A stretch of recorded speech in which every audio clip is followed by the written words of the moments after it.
Read it. Lawyers of Reddit, what is a detail that your client failed to bring up to you that completely lost you the case? By the legendary Taco. A friend of mine is a lawyer, and he said that a client once turned up to court in the actual same outfit he was wearing in the burglary. Read it. When the CCTV footage came up in evidence, the client looked down to himself and was like, "Oh shit." Your Honor, I'd like to plead coincidence. Sounds like reasonable doubt to me. Defendant Chip. I'm sorry, Your Honor. I didn't know that I couldn't do that. Judge, well now you do. Just get out of here. Get the out of here. Case dismissed. I knew today wouldn't be a good day to wear my lucky ski mask. Your Honor, I can guarantee you the man on the screen is not me. But he definitely has impeccable taste in fashion. Unfair dismissal case. The client claimed to have been dismissed without reason or following procedure. After we had started the case, it comes out that not only was he given 3 written warnings, but he was also called in for a disciplinary hearing before his dismissal. Don't lie to your lawyer. Similar to a doctor. I feel like not telling your lawyer everything can just hurt you. The only reason I can see anyone having a valid reason for lying to a doctor is if they have someone in the room, the patient, who they can't tell the truth to. For example, sex. If I was at the doctor's with my family present, any one of them, and a doctor asked me, I'd say no.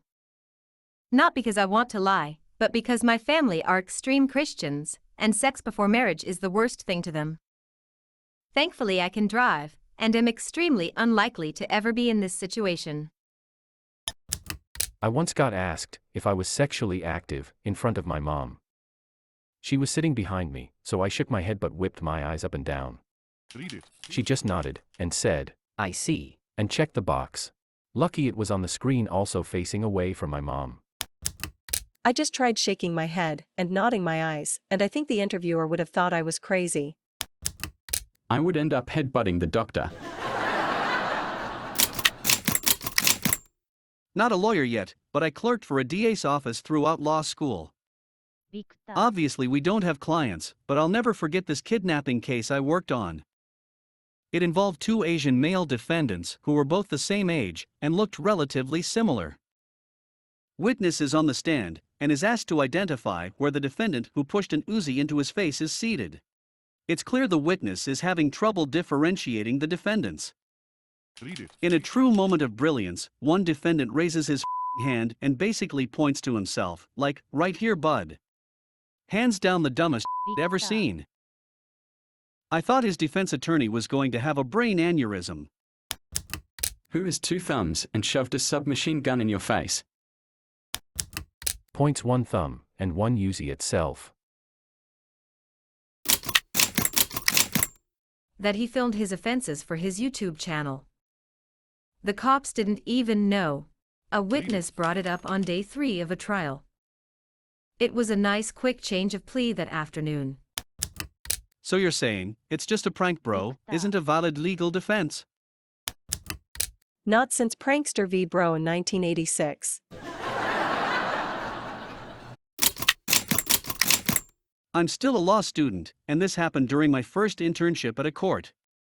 A girl, among other people, was charged with drug possession, but because she had thrown away the drugs, and the police couldn't prove that she bought or owned the drugs, because it could have been one of the other people as well who still had drugs on them. The judge ruled in dubio pro reo. He then asked if she wants to say or add something, and this girl asked if she can get her drugs back. Read it. The defense attorney looked like he was about to get a heart attack.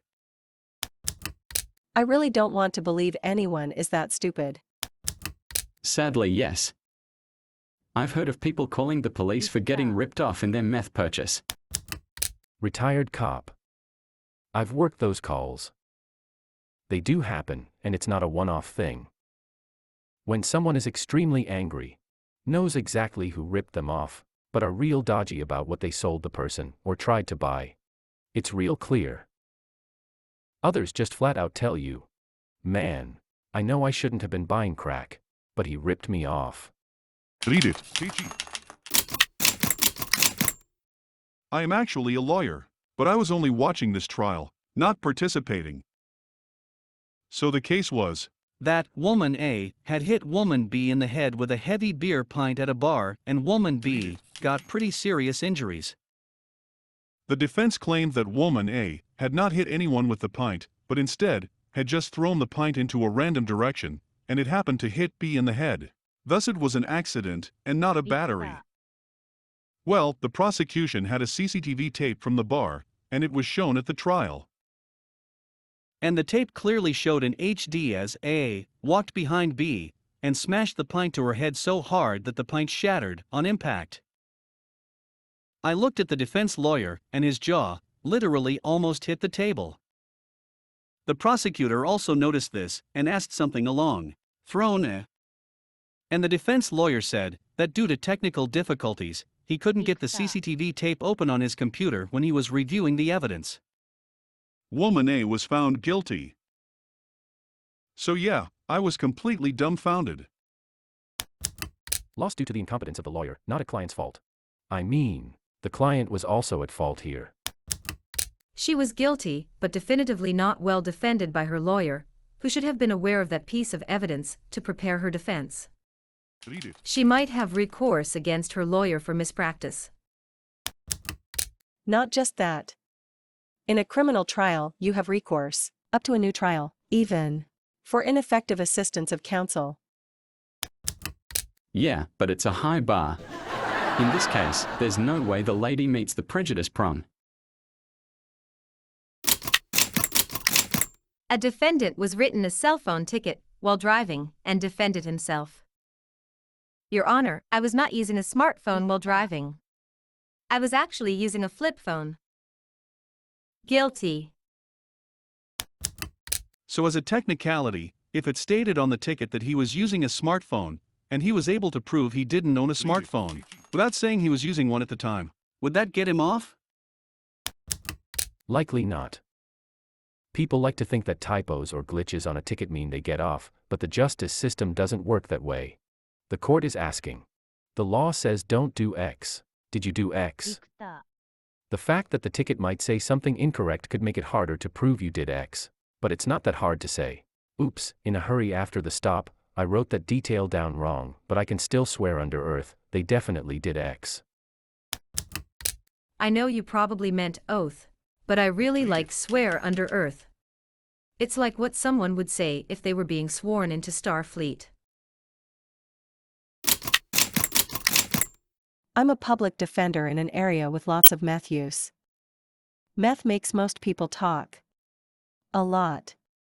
So I can't tell you how many clients forget to mention that they got to the jail still high, and called their mom/girlfriend/buddy on the recorded jail phone, and not only confessed to the crime, but also brainstormed whatever alibi or version of events I'm relying on to defend them.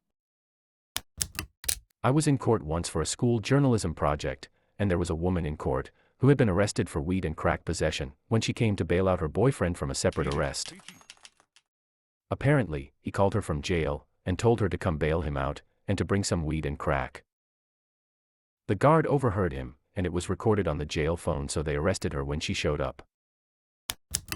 I want to think these people are just addled by drugs, but somehow that feels like wishful thinking. Note Hallelujah. Lord Stud. And not exactly what you asked for, but I feel like it fits here anyway. We read about a criminal case in which there wasn't enough evidence to convict a suspect, so the suspect was not guilty due to reasonable doubt. And they responded. Thank you, Judge, I'll never do it again. Read it. DE went into appeal, and dude got convicted. What case? If he was acquitted once the verdict was reached, why wouldn't he be immune from double jeopardy? Because it wasn't a second case but an appeal. In the United States, the prosecution cannot appeal an acquittal. One of the very few exceptions to double jeopardy is if the defendant was never truly in jeopardy when acquitted because of some form of fraud on his part. For example, bribing jurors. Source: I've been an attorney for over a decade. Not my client, but the son of the opposing party, and presumably the party himself, lied about being blind, to make himself seem more sympathetic as a witness. We didn't know either, until he took the witness box. Their counsel asked him to take the oath, and he picked the card up and read it. That was the cherry on top of a series of ridiculous events. The judge dismissed the whole thing in our client's favor shortly after. I was a trainee at the time, but my boss, who was in her late 60s then, said it was the most ridiculous case she'd ever handled. I was expecting he easily walked up or sat down, not that he was stupid enough to actually read something out. I love reading through this thread at all the stories, and thinking which of them, if they wrote them into a television show, would be laughed off the air as too ridiculously made up. This one is a prime example. Lol. Had a woman with an expensive fur coat, and she claimed that the laundry ruined it. It was kinda ruined, but the laundry claimed those stains were already there. Judge ordered an expert opinion, lab, and the fur coat had traces of cocaine and other illegal drugs all over it. There was a raid at her place then, and her husband got convicted because they found several kilograms of drugs. Own goal.